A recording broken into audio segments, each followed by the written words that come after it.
Au Bénin, le sujet sur l'homosexualité reste tabou. Selon une publication du site d'information 24 heures au Bénin, ils sont au moins 18 000 homosexuels répertoriés dans plusieurs associations. Être homosexuel dans bien de pays d'Afrique de l'Ouest, dont le Bénin, c'est vivre caché. On les pointe du doigt à partir de leur démarche, leurs faits et gestes efféminés. Dans un environnement de plus en plus allergique à leur existence, nous sommes allés au plus près de ces personnes pour voir comment elles vivent dans une société qui les rejette. Minorité sexuelle au Bénin, vie cachée, codes et secrets, c'est une mission d'infiltration dans une communauté ultra secrète. J'ai rien de spécial d'homme. Aller à la rencontre des homosexuels, des transgenres, des lesbiens et lesbiennes, des gays, nous a pris plusieurs semaines de discussion et de repérage. Autant c'est difficile pour la société de supporter leur résistance, autant c'est compliqué pour eux de se confier à la presse. Nous avons sollicité les services de bon office d'une personne assez introduite dans la communauté LGBTQ au Bénin. Pour avoir accès à un nombre considérable de personnes homosexuelles, c'est dans un lieu tenu secret dans la commune d'Abomey-Calavi que nous nous sommes rendus. C'est la première fois qu'une chaîne de télévision est autorisée à rentrer dans un cadre intime des homosexuels. À l'heure de notre arrivée, c'est un peu le rangement. Ici, c'est un refuge qui abrite les personnes en situation difficile avec des profils variés, transgenres, bisexuels, gays, etc. Ici, nous recevons les personnes identitaires, les minorités sexuelles et LGBT. C'est ces personnes-là que nous recevons ici. Parce que c'est des jeunes qui sont souvent rejetés de leur famille, soit quand les parents découvrent leur orientation sexuelle, on les chasse de la maison et nous les recevons ici. Voilà, notamment ceux qui ont besoin de logement. Nous avons deux types d'accompagnement que nous faisons à l'endroit de ces personnes. D'abord, la première, c'est de les accueillir. Et nous avons des psychologues aussi qui les rencontrent parce que celui qui est renvoyé, il est traumatisé. Donc, on a un psychologue pour le centre. Et ces psychologues rentrent en contact avec ces jeunes pour discuter un peu avec eux sur leur situation. Mais comment ces personnes atterrissent ici? C'est très difficile ce que ces jeunes sont en train de vivre dans une société libre. Mais c'est parce que les parents ne comprennent pas souvent l'orientation sexuelle de leurs enfants, qui les renvoient de la maison, qui les chassent. La plupart portent sur elles le poids du rejet familial à cause de leur orientation sexuelle. Dans le cadre de notre enquête, les personnes identitaires rencontrées sont favorables à se prononcer à visage découvert, mais nous avons fait l'option de cacher leur visage. Junior, lui, se défend comme un non-binaire. Il a un autre prénom quand il se travestit en femme. À ma naissance, je suis né biologiquement du sexe masculin. Je vis ma vie en tant que femme. En tant que femme, mais je ne m'habille pas ainsi. Mon état de nature, d'abord tel que vous le voyez à travers mon corps, mon habillement, c'est que j'ai porté des talons et j'ai en même temps porté une chemise et un pantalon. Un garçon porte une chemise et un pantalon et la femme qui porte un talon. C'est à travers ça que j'exprime mon genre. Parce que je suis non-binaire. Non-binaire, c'est ni homme ni femme. Mais je me suis assigné en tant que femme. Son homosexualité s'est révélée sur les réseaux sociaux à l'occasion d'une fête d'anniversaire. Nous confie-t-il. Et c'est le début d'une vie bien compliquée pour lui. C'est à travers une photo qui a été publiée sur les réseaux sociaux Facebook. Moi-même, je ne sais d'où la photo sort. Mais j'ai été à une fête organisée par la communauté LGBT. Et c'est là-bas, ils ont pris ma photo, je ne sais qui. Et ils ont envoyé ça à mon grand frère. Celui qui a causé la descente de mon grand frère au pays. Qui a convoqué une réunion en famille. Et c'est là, ils m'ont montré la photo.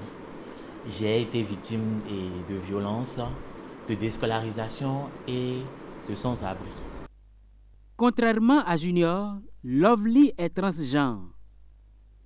Sa vie s'est vue bouleversée dans les couloirs d'un commissariat. C'est une histoire assez traumatisante pour lui. Lovely en garde encore des séquelles. J'ai été confrontée à une situation étrange une de ces fois.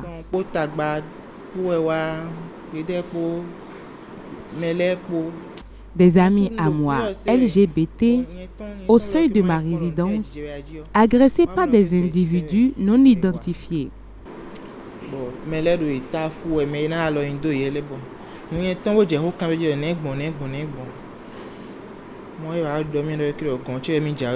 Quand je suis sortie m'enquérir de la situation, c'est le caractère efféminé qui a suscité le mépris des taxi-motos qui les ont remorqués et ont ensuite refusé de les amener jusqu'à destination.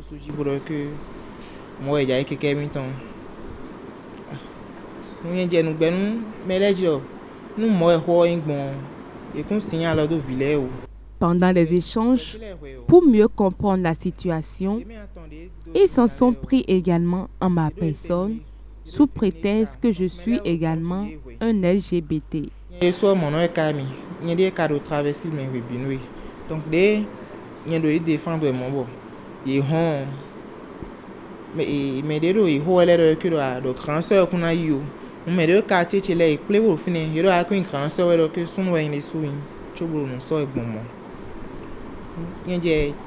Défense pour un village, comme des mais les roues gambo et roues dion, filet, mais de l'air hondu, mais attendez bien très hon. On va pour un repos, mais les à tête de Yaboura. De rien, mon don, ou moi, ils ont beau. Défense pour un village. Nous, mon général document, commissariat, un beau document, c'est un. Ils ont décidé de m'amener au commissariat après m'avoir fouetté. Il faut faire des bourgeois. Bon, il y a quelqu'un bon, à vous dire que tu es un vous. Perruque est à jouer, il dit perruque comme moi. Moi, donc, il était dit que bon, j'ai tu peux tout vidéo dormir, mais j'ai quartier bien tombé à clé. Bon, il faut des bois. Au jour, il y a un bon commissariat. Une fois au commissariat, ils ont avancé l'argument selon lequel je suis une braqueuse. Je n'ai pas eu droit à la parole.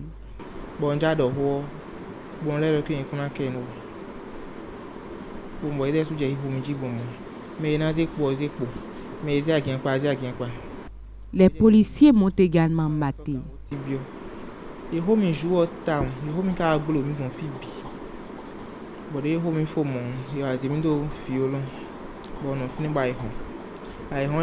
Je suis restée en garde à vue durant 3 jours, sans manger ni boire.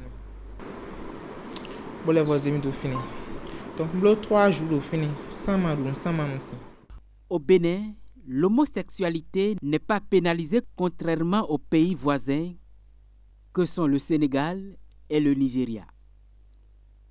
Mais attention, leurs droits ne sont pas à mettre de côté.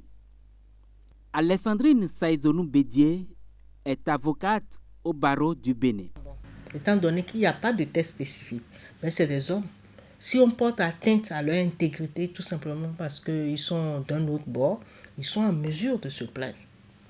Et le juge va poursuivre, le procureur va poursuivre sur la base des tests existants, de l'atteinte à leur intégrité, du harcèlement moral et autres, voire de faits, de violences physiques et autres. Donc, dire qu'il n'y a pas de test, il y a des tests de droit commun qui peuvent utiliser s'ils venaient à être agressés, si on venait à leur porter préjudice tout simplement à cause de leur choix. Mais des tests spécifiques pour dire qu'au Bénin, voilà comment il faut les traiter, voilà, on peut se permettre de faire ci et ça, parce que en les reconnaissant, il faut leur reconnaître également des droits. Cependant, la société, dans sa majorité selon les cultures, la religion, la tradition, la sociologie ou encore les perceptions de valeurs et de principes, rejette à raison ou à tort l'existence des homosexuels. Le point de vue des religieux nous a paru important. Pour le pasteur Edgar Gidibi, l'homosexualité est une déviance. Qu'est-ce que Dieu dit en particulier sur ce que vous appelez les minorités sexuelles, les homosexuels et tous les autres? Que c'est une déviance. On le verra par exemple dans Lévitique 18, 22, je crois, où on dit que quand un homme couche avec un homme comme on couche avec une femme, c'est une abomination. Lévitique 18, 22.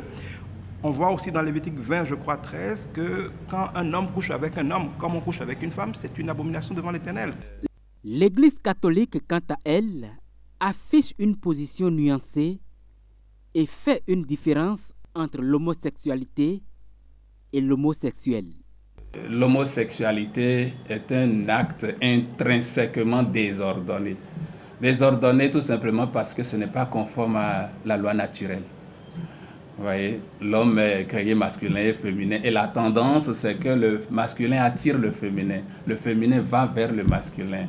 Et c'est le masculin, le féminin, entendez, l'homme mâle et l'homme femelle. Donc l'homme et la femme qui s'unissent pour vivre cette affection, pour partager cette affection intime qu'est le rapport sexuel.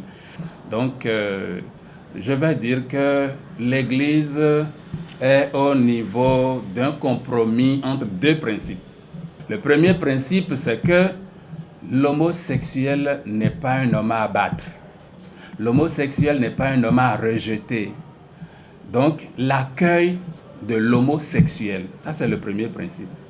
Mais le deuxième principe, c'est le rejet de l'homosexualité. Puisque j'ai dit tout à l'heure que c'est un acte qui n'est pas acceptable. Donc, l'Église accueille les personnes homosexuelles. Du côté de la religion musulmane, il n'y a pas de place pour l'homosexuel dans la société. L'homosexualité en islam est interdite et fait partie des grands péchés. Le Coran l'a interdit. La sunna, qui est la tradition du prophète sallallahu alayhi wa sallam, l'a interdit. Et le consensus de tous les musulmans l'a interdit également.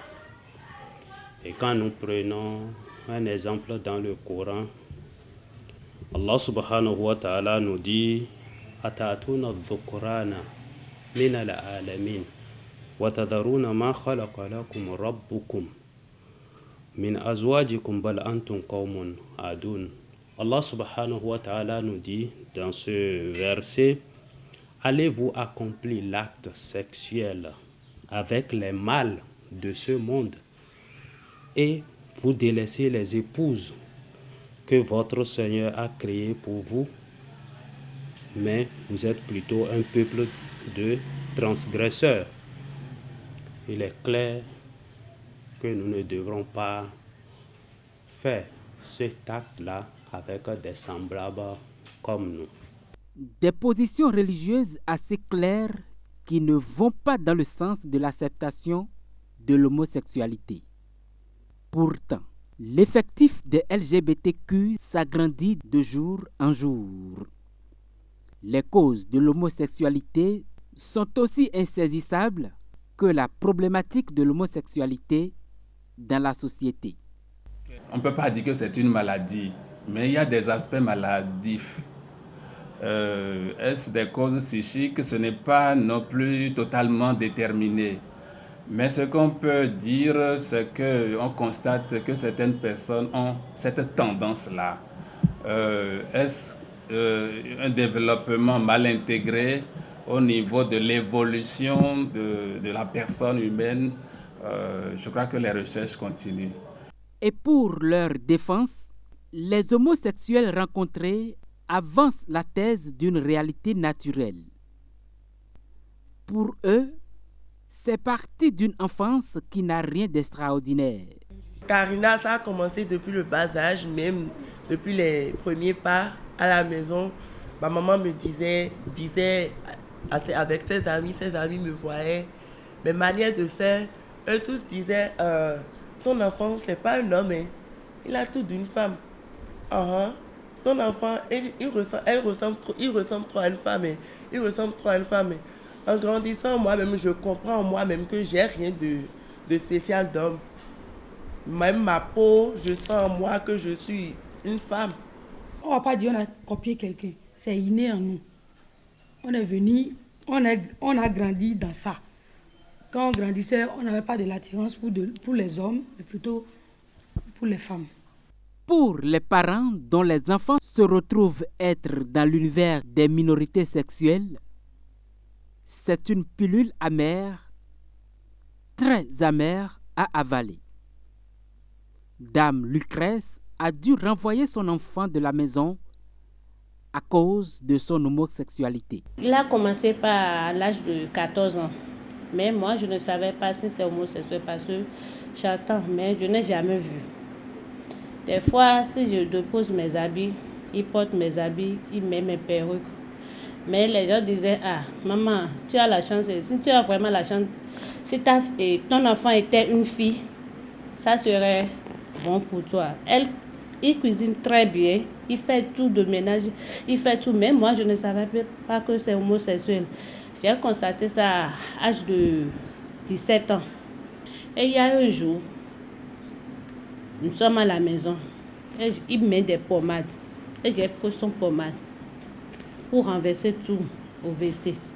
Et Morel a commencé par pleurer pour dire pourquoi moi j'ai mis ces pommades au WC. Que d'accepter comment il est. Que de me dire la vérité, qu'il est pédé. Mais il ne peut plus jamais changer. Le jour-là, sincèrement. Comment vous êtes senti ce jour? C'était pas facile. Ce n'était pas facile. Je l'ai agenouillé. Et j'ai demandé pardon. Morel a dit de se lever, qu'il ne peut jamais changer. Il me semble que son papa l'a écrit. Qu'à partir d'aujourd'hui, que de ne plus l'appeler papa. Mais Morel ne m'a rien dit par rapport à ça. J'ai tout dit à Morel ne veut pas laisser. Et je lui ai dit, si c'est ça, je ne veux plus de lui chez moi. Il est parti chez ma mère pour rester chez ma maman. Sa grand-mère? Oui. Et ça, ma maman m'appelle toujours pour me demander pardon que de lui laisser. J'ai dit non, comment je vais avoir un enfant, un garçon, et mon enfant va devenir une fille que je ne peux plus supporter. Et j'ai commencé par avoir le mot de cœur. Et les cardiologues me disent de laisser. Si je ne laisse pas, un jour, je vais mourir. Mais il sera toujours comme il est. Que de laisser. J'ai dit non, que je ne peux pas. Et je l'ai renvoyé. Je l'ai renvoyé sincèrement. Et je l'ai renvoyé de ne plus venir chez moi. Et il était chez ma mère. La manière dont je suis en train de menacer ma maman, que c'est lui qui est en train de lui monter la tête. Morel a encore quitté là et je ne sais pas là où il est. Je ne sais pas comment il est, je ne sais même pas. Aujourd'hui, avec un peu de recul, elle essaie de renouer le contact avec son enfant, toujours avec un pincement au cœur. Il m'a appelé pour me dire, maman, s'il te plaît, tu as le problème du cœur. Je t'en prie. Ça c'est arrivé, ça doit arriver. Il faut accepter ça comme ça. Et j'ai dit, Morel, c'est vrai, ça a dit oui. Tu es où maintenant? Il a dit de ne plus demander. Après, il va m'appeler. Et sincèrement, depuis le jour-là, il a accepté ça comme ça. Il y a quelques mois seulement en arrière, des transgenres ont été pris à partie à la sortie d'une boîte de nuit à Cotonou. Mis à poil, et brutalisés, les images ont fait le tour des réseaux sociaux. Parmi eux, il y avait l'enfant de Dame Lucrèce. L'image de son enfant dans un état ensanglanté a été un choc pour elle. Aujourd'hui, son enfant, craignant pour sa vie ici au Bénin, est dans un pays voisin, la Côte d'Ivoire. Une fois, je l'ai appelé Wilfried. Elle a dit, maman, pardon. S'il te plaît, il ne faut plus m'appeler Wilfried. Parce que, oui, s'il te plaît, des fois, si tu m'envoies les audios, si je vais écouter, il y a des gens qui sont à côté de moi. S'ils attendent Wilfried, ils me demandent pourquoi on m'appelle Wilfried. Désormais, tu peux m'appeler Kari ou soit Morel. Et désormais, si ses frères et ses soeurs vont l'appeler, je dis, s'il vous plaît, bonsoir Dada Kari. Et c'est comme ça que je serai présent. Dans une vidéo amateur depuis la Côte d'Ivoire, l'enfant revient sur l'épisode qui a basculé sa vie. Il y avait un gars entre eux qui m'a posé la question en me disant, toi, t'es un garçon ou bien t'es une femme? Il m'a posé la question 2 fois, mais je n'ai pas répondu. La 3e fois, je l'ai répondu en disant, je suis une femme trans. Donc, on dirait pour lui, il ne comprenait pas ce qu'on appelait femme trans. Donc, il a baissé mon habit. Et là, il a vu qu'en réalité, je n'avais pas les vrais seins, que c'était des faux seins. Donc, c'est là, il a commencé à me gifler. Et ils ont pris mon sac. Que j'avais d'argent dans mon sac. Ils ont pris des trucs dans mon sac. Ils ont saisi mon sac. Ils ont commencé à me déshabiller. Je me tentais de faire la tête pour qu'on ne me déshabille pas. Donc c'est là les gens ont commencé à nous prendre en vidéo. Ils nous ont dit de se déshabiller, on a refusé. Ils ont commencé à nous donner des coups par là, par ici. Donc c'est là un autre gars est passé par derrière. Il a pris une bouteille de Desperado. Il m'a assommé derrière. Donc c'est là, j'avais plus de force, j'étais abattu. Ils sont nombreux à laisser des messages de détresse sur les canaux digitaux de l'organisation non gouvernementale Hirondelle Club Bénin pour des demandes d'assistance et généralement avec insistance. Luc Agblako, président de cette ONG, lutte depuis plusieurs années pour la protection des minorités sexuelles. Pas plus tard que tout à l'heure, j'ai encore reçu un jeune qui me dit, qui écrit, parce que souvent les gens nous écrivent aussi sur notre Messenger. Il dit, coucou, salut à vous, j'ai un problème urgent. J'aimerais beaucoup votre aide. Et je lui ai répondu, tu as quel problème? Et il m'a dit, je suis actuellement chez un ami. J'ai été chassé par ma mère. Je vis seul avec lui. Je lui ai dit, ok. Je lui ai demandé de me dire pourquoi la maman l'a chassé. Et il répond, je suis chez un ami voilà, pour quelques jours. Et là, il dit, je suis transgenre. Donc c'est parce que la maman a découvert sa sexualité que la maman l'a renvoyé de la maison. Donc il est transgenre. Donc elle a dit, maman a découvert que je suis gay. Et c'est ma mère biologique. On vit ensemble, nous les deux. Donc voilà. Et je lui ai dit, je vois. Il dit, mon père n'est pas au pays. Elle dit, d'accord. Qu'est-ce qu'on peut pour toi? Qu'est-ce qu'on peut pour lui? Voilà, parce que souvent, nous leur posons la question. Il dit, Jean, m'aider à trouver quelque part rester, ou chez quelqu'un qui va m'aider à me permettre de rester à côté de lui. Donc, il a besoin de logement de façon urgente. Le rejet sous fond de menaces les pousse donc à vivre cachés. Comment vivent-ils dans une société qui les rejette? Ont-ils accès aux services publics de base? Face à l'emploi, sont-ils recrutés? En parlant de job, c'est difficilement aussi autre job au Bénin. Parce que moi, je suis parti à un recrutement et vœux des travailleurs. Et quand je pars là-bas pour faire d'abord ma manière de parler et mes faits et gestes, déjà là, quand on fait, notre entretien, l'échange, à la fin, la personne me pose la question si je suis de quelle orientation. Moi, je dis que je suis homo, je suis ci, je suis... Parce que très souvent, je suis tombé des personnes qui me posent ce genre de questions que, en me voyant là, je serai de temps en temps. Et quand je dis le truc, on me dit le lendemain, je vais te contacter. Le lendemain, je reste là, on me contacte plus. J'appelle, la personne ne décroche plus. Alors qu'on me dit que ton dossier est bon. Parce que je suis cis et je suis de l'orientation et homo. C'est pas pour ça que je vais être fonlé, non. Paresseux pour ne pas travailler à l'école. Je me bats à l'école, j'occupe toujours la première place. Mes bulletins sont là, je peux justifier.